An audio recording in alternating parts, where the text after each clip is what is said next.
믿음이 온 후, 예수 그리스도가 이 땅에 오신 후 우리에게 주어지는 가장 큰 유익이라고 하는 것은 우리가 하나님의 자녀가 되어진다라고 하는 것입니다. 율법으로 이룰 수 없는 것을 믿음이라고 하는 것을 통해서 우리가 하나님의 아들이 되어지고 하나님의 상속자가 되어진다라고 하는 것이 믿음이 우리에게 주신 가장 큰 유익이다라고 지난 시간에 말씀을 드렸습니다.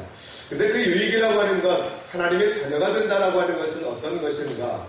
그리스도로 옷을 입는 것이다. 여러분들에게 지난 시간에 말씀을 드렸는데 우리가 하나님의 자녀가 되었다라고 한다면 그리스도 예수를 닮아가는 것이고 그리스도 예수처럼 살아가는 것입니다. 우리가 입술만의 고백을 가지고 믿었다라고 말하지 않습니다. 믿음이라고 하는 것은 내가 아는 것을 나의 삶 속에서 실천할 때 비로소 그 사람은 믿음이 있는 사람이다 라고 하는 것이 히브리 사람들의 믿음에 대한 개념입니다. 근데 우리는 믿다라고 하는 것이 우리 입술만의 고백이 곧 믿음인 것처럼 잘못 생각하고 있는데 그것은 온전한 믿음이 아닙니다. 내가 입술로 고백했다면 나의 삶 가운데 그 고백을 살아내는 것, 실천하는 것, 그것까지 믿음인 줄로 믿으시기를 주님의 이름으로 간절히 부탁드리겠습니다. 그래서 우리의 신학의 오늘 본문에서 사도 바울이 자기 자신의 사역의 목표가 무엇인가에 대해서도 다시 한번 반복하는데 오늘 본문의 19절의 말씀에 보면 나의 자녀들아 너희 속에 그리스도의 형상을 이루기까지 너희를 위하여 해산하는 수고를 하노니 라고 말씀합니다. 그러니까 목양의 목표나 신학의 목표나 똑같습니다. 목사가 이 자리에서 말씀을 증거하고 목사가 여러분들을 신방하고 목사가 여러분들에게 하나님의 말씀을 가르치는 것 그리고 하나님께서 저와 여러분들에게 원하시는 것도 동일합니다. 그것은 우리의 삶 속에 그리스도의 형상이 회복이 되어지고 하나님의 잃어버린 형상을 회복하는 것이 주님의 뜻인 줄로 믿으시기를 바랍니다. 오늘 본문에서 제가 여러분들에게 말씀드리고자 하는 것은 뭐냐면 그 믿음이 온 후로 우리에게 하나님의 자녀가 되어지는 권세, 하나님의 기업을 유업으로 받을 상속자가 되어지는 유익함을 주었는데 우리에게 참 이 믿음이 헛되게 하는 장애물과 방해물들이 있더라라고 하는 것입니다. 오늘 본문에서 바울은 우리에게 믿음의 방해가 되어지는 믿음을 헛된 것으로 만들어내는 장애물 3가지를 우리에게 말씀합니다. 오늘 제가 여러분들에게 그 말씀을 좀 드리려고 합니다. 첫 번째는 무엇이냐면 우리의 믿음을 헛되게 하는 것은 무엇이냐? 무지라고 하는 것입니다. 무지. 믿음의 복음에 대한 무지, 하나님의 말씀에 대한 무지, 이것이 가장 어떻게 보면 근본적인 문제다라고 하는 거죠. 우리가 욕심이 잉태하면 죄를 낳고 죄가 장성하면 사망을 낳는다라고 야고보가 말하고 있는데 그 욕심이라고 하는 것도 이 조절되어지고 절제되어질 수 있고 우리가 다스릴 수가 있습니다. 무엇으로 그 욕심이라고 하는 것을 절제하고 다스릴 수 있냐면 하나님의 말씀으로 다스릴 수 있는 줄로 믿으시기를 바랍니다. 그래서 성경에서 말하는 최초의 죄라고 하는 원죄라고 하는 그 근본적인 원인을 저는 하나님의 말씀에 대한 무지다라고 여러분들에게 수차례 말씀을 드렸습니다. 이 하나님과 같이 되고자 하는 욕심 이전에 하나님의 말씀에 대한 온전한 이해가 부족했다라고 하는 거예요. 우리 창세기 2장 17절의 말씀을 잠깐 한번 보실까요? 시작. 선악을 알게 하는 나무의 열매는 먹지 말라. 내가 먹는 날에는 반드시 죽으리라 하시니라. 아멘. 여러분 선악과를 먹으면 죽습니까? 안 죽습니까? 모르겠습니까? 안 먹어봐서. 여러분 선악과를 먹으면 반드시 죽습니다. 믿습니까? 그것이 하나님의 말씀입니다. 반드시 죽는 거예요. 근데 하와의 대답과 하와의 생각은 어떤 것인가? 3장 3절의 말씀 여러분 한번 보실까요? 3장 3절 시작. 동산 중앙에 있는 나무의 열매는 하나님의 말씀에 너희는 먹지도 말고 만지지도 말라. 너희가 죽을까 하노라 하셨느니라. 아멘. 하와의 생각은 무엇이었습니까? 죽을 수도 있고 그렇지 않을 수도 있다라고 하는 생각이에요. 우리가 하나님의 말씀을 들으면서 그렇습니다. 하나님의 말씀을 듣고 보고 배우면서 우리가 생각하는 오류, 우리가 생각하는 잘못된 것, 그것이 무엇이냐면 까짓 것이에요. 까짓 것. 설마라고 하는 거예요. 설마라고. 이것이 우리를 망하게 하고 우리를 어떻게 합니까? 사망의 음침한 그늘 가운데로 밀어붙여버리는 너무나 잘못된 가장 근본적인 문제라고 하는 것입니다. 오늘 바울이 8절부터 보면 그렇게 말합니다. 그러나 너희가 그때에는 하나님을 알지 못하여 본질상 하나님이 아닌 자들에게 종노릇하였더니 이제는 너희가 하나님을 알 뿐 아니라 더욱이 하나님이 아신 바 되었거늘 어찌하여 다시 약하고 천박한 초등학문으로 돌아가서 다시 그들에게 종노릇하려느냐라고 말합니다. 하나님을 알았다라고 하는데 왜 다시 하나님의 원하시지 않는 일들을 행하려고 하느냐라고 하는 거예요. 초등학문이라고 하는 것으로 하나님이 우리를 구원하려고 하는 게 아니에요. 율법이라고 하는 것은 하나님이 우리를 구원하시기 위해서 주시는 게 아닙니다. 여러분, 구원을 위해서 율법이 필요합니까? 필요하지 않습니까? 또 잊어버리셨습니까? 자, 필요합니까? 필요하지 않습니까? 필요하지 않습니다. 그렇다면 왜 율법이 필요합니까? 하나님의 백성이기 때문에 하나님의 나라의 법칙을 준행하기 위해서 우리는 율법을 지키는 것입니다. 구원을 위한 게 아니라는 것이지요. 근데 다시 이 사람들은, 갈라디아 사람들은 다시 초등학문으로 율법으로 하나님이 원하시지 않는 것으로 돌아가고 있다는 말이에요. 하나님이 원하시는 것이 무엇인지를 이 사람들은 깨닫지 못한 거예요. 잊어버린 거예요. 그래서 지금 바울이 말하는 거예요. 너희들이 지금 복음의 본질과 하나님의 말씀에 대한 분명한 의도를 너희들이 지금 깨닫지 못하고 있다라고 하는 거예요. 그러니까 다시 율법, 할례를 받아야 하고 구약 율법을 받아야지만이 의식을 또 제사를 지내야지만이 내가 구원받을 수 있지 않을까라고 하는 잘못된 생각들을 가지고 있다라고 하는 거죠. 우리가 신앙생활을 할 때 역시 마찬가지입니다. 하나님의 말씀에 대한 본질적인 의도가 무엇인가 그것을 파악하는 것이 저와 여러분들이 해야 할 가장 우선적인 삶의 본질인 것을 믿으시기를 바랍니다.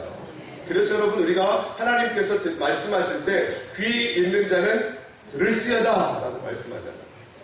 그 말씀을 들어서 붙잡고 그 말씀을 붙잡고 실천할 수 있도록 하라고 하는 거예요. 하나님이 원하시는 바 그 의도가 무엇인가? 여러분, 우리가 책을 읽을 때 가장 중요한 것은 뭐냐면 그 책을 쓴 저자가 어떤 의도로 그 책을 썼는가라고 하는 것을 파악하는 것이 가장 중요한 것입니다. 책을 쓴 저자, 즉 글을 쓴 지은이의 의도와는 상관없이 내 마음대로 해석하고 내 마음대로 판단하고 내 마음대로 적용을 한다면 그것은 잘못된 것이라고 말하는 것입니다. 우리가 마태복음 5장, 6장, 7장 산상수훈을 살펴보면서도 하나님께서, 예수님께서 반복해서 하신 얘기가 있었어요. 너희는 들었으나 나는 너희들에게 말하노니 그 말은 이러한 뜻이다 라고 하는 거죠. 우리는 너무나 잘못된 해석들 가운데 자기만의 생각과 자기만의 판단 속에 우리는 하나님의 말씀을 곡해하고 있는 경우들이 많다라고 하는 것입니다. 그래서 우리의 삶의 중심은 뭐가 되어야 되냐? 우리의 삶의 기준은 하나님의 말씀이 되어야 할 줄로 믿습니다. 근데 여기서 바울이 한 가지 우리에게 말하고자 하는 것이 있습니다. 우리가 하나님을 아는 것은 한계가 있다라고 하는 거예요. 그러면서 우리에게 권면하고 우리에게 위로하고 격려하는 말이 있는데, 여러분 9절 말씀을 한번 보실까요? 9절 말씀 파워포인트 띄워주세요. 시작. 이제는 너희가 하나님을 알 뿐 아니라, 더욱 중요합니다. 빨간 글씨가 더욱이 하나님이 아신 바 되었거늘 어찌하여 다시 약하고 천박한 초등학문으로 돌아가서 다시 그들에게 종노릇하려 하느냐. 아멘. 여러분, 지금 빨간 글씨로 무엇이 쓰여져 있습니까? 더욱이라고 하는 거예요. 더욱이라고 하는 이 말론이라고 하는 베러라고 하는 뜻입니다. 보다 더 좋은 뜻입니다. 너희들이 하나님을 아는 것보다 하나님이 너희들을 아신 바 되었다는 사실, 그거에 중요하다는 사실을 믿으시기를 바랍니다. 여러분, 중요한 거예요. 이게 우리가 하나님을 아는 것은 한계가 있어요. 그렇기 때문에 하나님께서 당신을 우리에게 드러내주신 것이 무엇입니까? 이 성경입니다. 성경. 사람들에게 자연의 만물을 통해서 하나님의 하나님 되심을 알기를 원하셨어요. 근데 사람들은 태양을 보면서, 나무를 보면서, 하늘의 별들을 보면서, 새들을 보면서, 짐승들을 보면서, 내 자신을 보면서 하나님의 살아계심과 하나님의 역사하심과 하나님의 오묘하심을 우리가 알 수 있어야 되는데 사람들은 그렇지 않더라라고 하는 거예요. 과학이라고 하는 것을 통해서 하나님은 일반적으로 우리에게 하나님의 하나님 되심을 나타내 주셨어요. 과학을 하는 자세도 두 가지입니다. 창조론이냐 아니면 진화론이냐. 제가 대학에서 생물학을 전공했지 않습니까? 이 과학을 공부하면서도 정말 그 과학 속에 하나님의 개입하심과 하나님의 역사하심과 하나님의 임재하심이 있어요. 그것을 인정하지 않으면 풀 수 없는 문제들이 너무나 많아요. 가장 근본적인 문제가 풀리지 않아요. 그런데도 불구하고 사람들은 자연의 만물을 보면서 하나님을 알지 못하더라고 하는 거예요. 그래서 하나님께서 당신을 하나님의 말씀 가운데 우리에게 말씀하시고 나타내 주시고 가르쳐 주시는 거예요. 그것이 무엇이냐면 바로 성경이라고 하는 것입니다. 하나님께서 우리에게 아신 바 되었다라고 하는 것은 당신을 우리에게 알려주시고 가르쳐 주시고 깨닫게 해주신다라고 하는 거예요. 그래서 요한복음 14장 26절은 우리에게 보혜사 성령을 주셔서 내가 너에게 말한 것을 생각나게 하시고 내가 너에게 말한 것을 가르칠 것이다 라고 하는 것입니다. 그래서 성경이라고 하는 것은 우리의 IQ라고 하는 지식의 능력을 가지고 이해하는 것이 아니라 하나님이 주시는 성령의 능력으로 그 말씀을 이해하고 그 말씀을 받게 되어진 줄로 믿으시기를 바랍니다. 그래서 우리가 하나님 앞에 예배할 때 무엇으로 예배한다고 했습니까? 신령과 진정으로라고 하는 거예요. 신령이 무엇입니까? 하나님의 영으로 성령의 인도하심을 따라서 예배하는 거예요. 성령이 우리에게 깨닫게 하시고 가르쳐 주시고 우리의 심령 가운데 하나님의 말씀을 새겨주시니까 우리가 그 말씀 인하여 하나님을 알게 되고 그 하나님의 음성을 듣게 되고 하나님이 살아 역사하시는 것을 보게 되어질 줄로 믿으시기를 바랍니다. 그래서 우리는 성령의 인도하심을 따라서 진리의 말씀 안에서 예배하는 것입니다. 그래서 이 티모시 컬리라고 하는 뉴욕에 있는 한 목사님이 이런 얘기를 했습니다. 우리의 마음이 하나님을 향하고 있는가가 아니라 하나님의 마음이 우리를 향해 얼마나 흔들림이 없이 향하고 있는가가 기독교적인 확신의 강력하고도 중심적인 기반이다. 이 말은 뭐냐면 나의 의도가 아니라 나의 지식이 아니라 나의 의지가 아니라 하나님의 의지와 하나님의 사랑하심과 하나님의 강권하심이 우리의 구원을 이루어 가신다라고 하는 사실이에요. 그래서 구원이라고 하는 것은 나의 행위가 아니라 무엇입니까? 하나님의 은혜로 된 줄로 믿으시기를 바랍니다. 하나님의 은혜가 하나님이 우리를 향하신 사랑의 표현인 거예요. 하나님의 의지라고 하는 거예요. 그 의지가 없으면 우리는 하나님을 알 수도 볼 수도 그분을 만날 수도 없는 거예요. 근데 이 갈라디아 사람들은 잘못된 지식, 무지라고 하는 것 때문에 믿음을 헛된 것으로 만들고 있더라라고 하는 거지. 그래서 날과 달과 절기와 해를 지키면서 그것 때문에 전전긍긍하면서 참된 자유를 누리지 못하고 있는 거예요. 세상 사람들은 이사를 하더라도 손이 없는 날을 구별하지 않습니까? 여러분, 그런 것들로부터 우리는 그리스도 예수 안에서 자유케 되어진 줄로 믿으시기를 바랍니다. 날이나 달이나 절기나 그 모든 것들이 우리에게 더 이상 우리를 옥죄하는 올가매는 이 속죄의 어떤 그 결박이 되어질 수가 없습니다. 두 번째는 사도 바울이 우리에게 말하는 것은 지도자에 대한 불신입니다. 지도자에 대한 불신.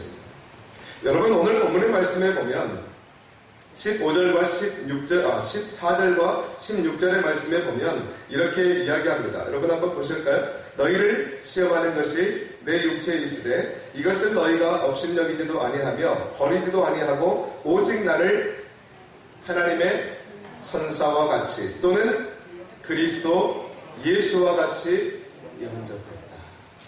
여러분, 사도 바울을 갈라디아 교회 성도들이 처음에 어떻게 생각했습니까? 하나님의 천사와 같이 생각했대요. 그리고 더 나아가서 바울을 누구와 같이 생각했다고 했습니까? 예수님처럼 생각했대요. 예수님. 그래서 그들의 헌신과 그들의 섬김이 어떻게 되었느냐? 15절의 말씀에 보면 너희 복이 지금 어디 있느냐? 내가 너희에게 증언하노니 너희가 할 수만 있었더라면 너희의 눈이라도 빼어 나에게 주었을 것이다. 여러분, 이 말은 무엇이냐면 바울에게 은혜를 받을 때는 이 자기 눈이라도 떼어줄 만큼, 내 심장이라도 떼어줄 만큼 그렇게 바울을 사랑했다, 미워했다, 사랑했다라고 하는 거예요. 그만큼 사랑했던 그 바울이 지금 너희들이 잘못된 복음, 너희들이 잘못된 신학, 너희들이 잘못된 하나님의 말씀에 대한 오해 때문에 너희들이 지금 잘못된 길을 가고 있지 않느냐. 지금 바울이 언성을 높이면서 그들을 책망하고 있지 않습니까? 그러자 이들이 어떻게 생각합니까? 16절에 여러분 한번 읽어보실까요? 시작! 그런즉 내가 너희에게 참된 말을 함으로 원수가 되었느냐. 지금 바울이 갈라디아 교회 성도들에게 율법에 속해서 다시 얽매여져가는 그들을 향해서 바울이 그 길이 틀렸다. 그 길이 아니야. 오직 구원은 하나님의 은혜로 되어지는 것이고 우리가 믿음으로 말미암아 구원받는 거야. 너희들이 율법을 지킨다고 구원을 받을 수 있겠어? 그것은 잘못된 길이야. 지금 바울이 언성을 높이자 갈라디아 교회 성도들은 바울에 대해서 어떻게 생각했다고요? 원수처럼 여겼다. 지금 한국교회의 가장 큰 문제 중에 하나도 그것입니다. 지도자와 성도들과의 관계의 불신입니다. 불신. 이게 참 큰 문제입니다. 왜 사단은 지도자들에게 그렇게 불신을 갖게 할까요? 여러분 잘 생각해야 합니다. 지도자들이 잘못한 것도 많습니다. 여러분 목사들이 잘못하지 않았다라고 하는 거 아닙니다. 제가 볼 때 목사들이 내가 왜 목사가 됐을까 할 정도로 제가 그렇게 수치심을 느낄 때가 있습니다. 솔직히 그렇습니다. 그만큼 목사들이 잘못한 것도 있습니다. 그러나 여러분 근본적으로 본질적으로 보면 목사도 잘해야 합니다. 회개하고 오늘 본문의 말씀처럼 자기에게 맡겨진 양무리들이 그리스도의 형상을 회복하기까지 회산하는 수고를 다해야 하는 것이 지도자가 마땅히 해야 할 본분입니다. 그러나 반면에 성도들은 또 그 부분에 있어서 온전히 신뢰하고 정말로 목숨처럼 살아가는 것을 잃어버려서는 안 되는 것입니다. 왜냐하면 목사와 성도 간의 관계에 이간질이 있고 또 간격에 갭이 많이 생겨지기 시작한다면, 불신이 생겨지기 시작한다면 여러분 제일 먼저 생겨나는 것이 무엇일까요? 제가 여러분들에게 선포하는 하나님의 말씀을 여러분들이 저를 신뢰하지 않는다면 여러분 그 말씀이 여러분들에게 은혜가 될까요? 되지 않을까요? 되지 않습니다. 그럼 여러분들에게 하나님의 말씀이 은혜가 되어지지 않는다면 여러분들의 심령은 곤고해질까요? 아니면 풍성해질까요? 곤고해질 수밖에 없습니다. 지금 그래서 목사들은 정말로 복음의 본질과 목회에 대한 본질에 있어서 타협함이 없어야 합니다. 말씀을 연구하고 그 말씀대로 살아내고 그 또 하나님 앞에 무릎 꿇고 기도하면서 하나님의 몸된 교회를 위해서 맡겨진 양무리들을 회사하는 수고를 다 하는 그런 열정을 회복해야 합니다. 반면에 성도들은 그 목자를 위해서 무릎 꿇고 기도하고 사랑하는 그 마음을 잃어버려서는 안 될 줄로 믿으시기를 바랍니다. 여러분 이것은 양면성이에요. 동시다발적으로 목사도 노력해야 하고 성도들도 노력해야 하는 거예요. 목사만 잘하면 되지. 여러분 절대 그렇지 않습니다. 목사도 사람입니다. 연약하기 때문에 넘어질 수 있습니다. 그렇기 때문에 여러분들은 목사를 위해서 더 많이 기도해 줘야 합니다.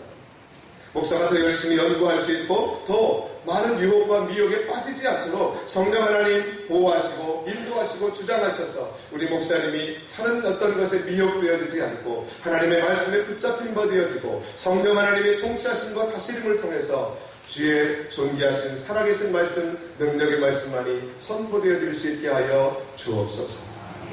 여러분 그렇게 기도해 주어야 되는 거예요. 사단이 왜 목자들을, 이 지도자들을 공격하는 줄 아십니까? 지도자가 무너져버리면 그 교회가 무너져버리기 때문에 그래요. 목사도 사람이기 때문에 수많은 유혹이 있습니다. 미혹이 있습니다. 근데 그 유혹과 미혹으로부터 벗어날 수 있도록 하는 것은 목사 스스로도 영성 관리를 해야 하지만 여러분들의 기도가 필요한 거예요. 여러분도 목사의 기도가 필요하겠지만 목사도 여러분들의 기도가 필요합니다. 오늘 사도 바울은 지금 다시 그 갈라디아 교회 성도들에게 그 말씀을 하고 있는 거예요. 너희들이 눈이라도 삐어줄 만큼 나를 사랑했고 그만큼 나를 신뢰했다면 내가 너희들에게 복음이 아닌 진리가 아닌 이것이 하나님의 길이 아니라고 말했을 때 너희들이 들어줘야 되지 않겠느냐라고 하는 거예요. 그거예요. 목사가 이 강단에서 피를 토하듯 목소리를 높여서 소리를 쳐서 여러분들에게 말씀하신 그 말씀이 여러분들의 심령에 새겨지고 여러분들의 삶을 변화시키는 생명이 되어지기를 주님의 이름으로 축원합니다. 그래서 갈라디아서 1장 10절에 다시 한번 보면 여러분 보세요. 자, 시작. 이제 내가 사람들에게 좋게 하랴, 하나님께 좋게 하랴, 사람들에게 기쁨을 구하랴, 내가 지금까지 사람들의 기쁨을 구하였다면 그리스도의 종이 아니라. 왜 바울이 이 말을 했습니까? 그들이 다른 복음에 속히 떠났어요. 복음에서 속히 떠나 다른 복음을 따르는 그들을 향해서 바울이 얘기하는 거예요. 여러분, 제가 좀 강하다고 하지요. 왜 강합니까? 여러분들이 아닌 것은 아니라고 말을 해야 되는 것이 목자이기 때문에 그래요. 그렇습니다, 성도님. 가세요. 가다가 한번 혼나보십시오. 그러다 보면 돌아오겠지. 그럼 그게 아비의 마음이 아니지 않습니까? 어미의 마음이 아니지 않습니까? 잘못하면, 자식이 잘못하면 그 길 가면 안 돼. 그건 아니야. 그럼 부모의 마음은 그렇게 얘기를 할 수 있어야 되지 않습니까? 그래, 네가 가다 보면 또 아니면 실패하고 무너지고 자빠지고 찢겨지다 보면 네가 깨닫겠지. 그런 부모는 아무도 없습니다. 지금 바울의 모습이 그래요. 너희들이 지금 그 길로 가면 잘못된 길로 가는 것이고 다른 복음을 추구하는 것이기 때문에 너희들은 하나님을 기쁘시게 할 수 있는 길이 아니야. 그래서 20절의 말씀에서 지금 바울이 뭐랍니까? 내가 이제라도 너희와 함께 있어 어떻게 합니까? 내 언성을 높였어요. 왜 언성을 높였겠어요? 갈라디아 교회 성도들이 지금 말을 듣습니까? 안 듣습니까? 안 듣고 있습니까? 내버려 둬버리고 싶은 생각도 있어요. 하지만 그게 아니잖아요. 하나님께서 세워주셨고 하나님께서 맡겨주셨으니까 한 사람 한 사람 그 사람이 하나님을 만나야 하고 온전한 복음의 길을 가야 하고 그리스도 예수를 닮아가야 하고 하나님을 기쁘시게 하는 하나님의 백성들이 되어져야 되고 그것이 바로 하나님의 교회를 세우신 목적이기 때문에 여러분 진정한 복음의 본질 목양의 본질은 여러분들을 그리스도의 형상을 만들어가기까지 사도 바울이 고백한 것처럼 그래서 저의 복음의 또 저의 목양의 가장 중요한 중심 또 제 목회 철학의 가장 중심은 뭐냐면 골로새서 1장 28절입니다. 바울의 말이기도 합니다. 자 한번 보실까요? 시작. 우리가 그를 전파하여 각 사람을 권하고 각 사람을 모든 지혜로 각 사람을 가르치면 각 사람을 그리스도 안에서 완전한 자로 세우려 합니다. 각 사람을 권하고 모든 지혜로 각 사람을 가르치는 이유가 있습니다. 그 사람들이 그리스도 안에서 완전한 자가 되기를 원하는 거예요. 여러분들이 그리스도 안에서 완전한 자가 되시기를 주님의 이름으로 축원합니다. 그것이 하나님이 우리에게 말씀을 주신 목적이기도 하지 않습니까? 디모데후서 5장 17절의 말씀이에요.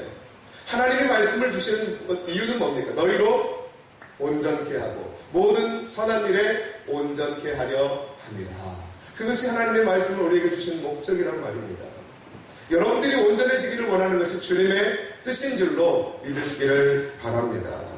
그리고 또 한 가지 잘못된 것이 있습니다. 우리의 믿음을 헛되게 하고 우리의 믿음을 방해하게 하는 것에 대해서 지금 사도 바울은 세 번째로 우리에게 말하고자 하는 것이 뭐냐면 잘못된 열심이라고 하는 것입니다. 17절과 18절의 말씀 한번 같이 볼까요? 여러분 시작. 그들이 너희에게 대하여 열심 내는 것은 좋은 뜻이 아니요 오직 너희를 이간시켜 너희로 그들에게 대하여 열심을 내게 하려 함이라. 좋은 일에 대하여 열심으로 사모함을 받으면 내가 너희를 대하였을 때뿐 아니라 언제든지 좋으니라. 아멘. 지금 사도 바울이 말하고자 하는 갈라디아 교회 성도들의 문제가 뭐냐? 그들의 믿음을 방해하는 것들이 뭐냐? 세 번째가 뭐냐면 잘못된 열심이라고 하는 거예요. 잘못된 열심이에요. 바울도 한때는 잘못된 열심을 가지고 있었습니다. 1장 14절의 말씀에서 이렇게 말합니다. 한번 보실까요? 시작. 내가 내 동족 중 여러 연갑자보다 유대교를 지나치게 믿어 내 조상의 전통에 대하여 더욱 열심히 있었으나. 전통에 대한 열심이 나도 있었다라고 하는 거예요. 그리고 빌립보서 3장 6절도 보시면 참 재밌는 말입니다. 자, 보실까요? 시작. 열심으로는 교회를 박해하고 율법의 의로는 흠이 없는 자라. 본인에 대해서 그렇게 얘기하고 있어요. 열심으로는 뭘 했다고요? 교회를 박해했어요. 여러분, 교회를 박해하는 열심이 올바른 열심입니까? 나쁜 열심입니까? 나쁜 열심, 잘못된 열심이란 말이에요. 우리가 교회를 섬기는 데 있어서도, 우리가 신앙생활을 하는 데 있어서도 올바른 열심이 있고 잘못된 열심이 있다라고 하는 거예요. 올바른 열심은 무엇이고 잘못된 열심은 무엇일까? 우리가 로마서 10장 2절 말씀을 좀 근거로 해서 살펴보도록 하겠습니다. 시작. 내가 증언하노니 그들이 하나님께 열심히 있으나 올바른 지식을 따르는 것이 아니니라. 무슨 얘기예요? 그들에게는 열심이 있었어요. 어떤 열심이 있었어요? 하나님께 대한 열심이 있었어요. 근데 그들의 열심은 잘못된 열심입니까? 올바른 열심입니까? 잘못된 열심이었어요. 왜 그들의 열심은 잘못된 열심이었을까요? 올바른 지식을 따르지 않았기 때문이란 말입니다. 올바른 지식을 따르지 않았다라고 하는 것은 무엇이에요? 하나님의 말씀에 근거하지 않았던 거예요. 하나님의 영광보다는 내 자신이 드러나기를 원했던 거예요. 제가 여러분들에게 강조하는 것 중에 하나는 뭐냐면 하나님 앞에 봉사하며 헌신할 때 여러분들의 의가 드러나지 않아야 되는 거예요. 여러분들이 봉사하고 헌신하는 것은 그냥 묻어지고 하늘나라에서 상급으로 찾으시기를 주님의 이름으로 축원합니다. 근데 꼭 자기 자신을 드러내려고 하면요, 그 열심이 변질돼요. 자꾸만 그 열심이 공동체를 세워가는 열심이 아니라 공동체를 깨트리고 공동체를 망가뜨리는 열심이 되어질 때가 있단 말입니다. 그래서 스트롱이라고 하는 학자는 이 불이라고 하는 것은 조절되어질 때 아름다운 것이다라고 얘기했어요. 불이라고 하는 것은요, 큰 불이 나서 이 성전을 태울 수도 있습니다. 근데 그 불을 잘 다스리고 이 난로 안에 불을 모으면 따뜻한 온기를 내서 우리로 유익하게 하는 거예요. 똑같은 거예요, 열심도. 열심도 절제가 되어져야 돼요. 다스려져야 돼요. 그렇지 않으면 그 열심이 공동체를 깨뜨릴 수 있고 다른 사람들을 망가뜨릴 수 있다고 하는 것입니다. 그렇기 때문에 주의 말씀 안에서 성령의 인도하심 안에서 하나님의 몸된 교회를 세우고 여러분들의 가정을 세우고 하나님의 나라를 세울 수 있는 올바른 열심으로 하나님 앞에 최선을 다하시는 여러분들이 되시기를 주님의 이름으로 축원합니다. 오늘 말씀을 정리하겠습니다. 오늘 우리에게 헛된 믿음, 믿음이 헛되게 하는, 방해하는 장애물들의 세 가지를 얘기했습니다. 하나님의 말씀에 대한 무지, 지도자에 대한 불신, 그리고 또 한 가지는 잘못된 열심입니다. 그렇다면 우리는 어떻게 해야 될 것인가? 첫 번째는 하나님을 아는 일에 최선을 다하실 주님의 이름으로 축원합니다. 하나님의 말씀을 알아야 돼요. 읽으세요. 그리고 배우세요. 그리고 묵상하세요. 그 말씀을 붙들려고 노력하세요. 그 다음에 두 번째는 지도자에 대한 여러분 신뢰를 해주셔야 돼요. 제가 우리 교회 왔을 때 위임식을 했지 않습니까? 위임식을 했을 때 여러분들은 순종하겠다라고 하는 서약을 했습니다. 왜 서약을 했을까요? 그만큼 당신이 우리를 하나님의 나라, 천국으로 인도할 우리의 목자요 지도자인 줄로 신뢰합니다 라고 말씀합니다. 근데 여러분들에게 제가 여러분 말씀을 드렸습니다. 제가 홀이라도 진리를 벗어나면 여러분들은 절대 제 말을 순종해서는 안 돼요. 제가 성경이 아닌 다른 것들을 얘기하면 여러분들은 절대 순종하지 마세요. 그러나 하나님의 말씀 안에서 여러분들에게 하는 그 모든 것들은 순종하시기를 주님의 이름으로 축원합니다. 그것이 여러분들에게는 복이에요. 그 다음에 세 번째는 무엇이냐면 올바른 열정을 가지십시오. 여러분들의 열심을 다하시되 하나님의 몸된 교회를 세우는 일인가 그렇지 아니한가를 잘 판단하시고 하나님의 말씀 안에서 주님의 인도하심을 따른 열정을 가지고 열심을 품고 행한다면 여러분들의 삶은 하나님께 영광이 될 뿐 아니라 여러분들의 헌신과 섬김은 하늘의 상급이 될 것이고 이 땅에 축복이 되어질 줄로 믿습니다.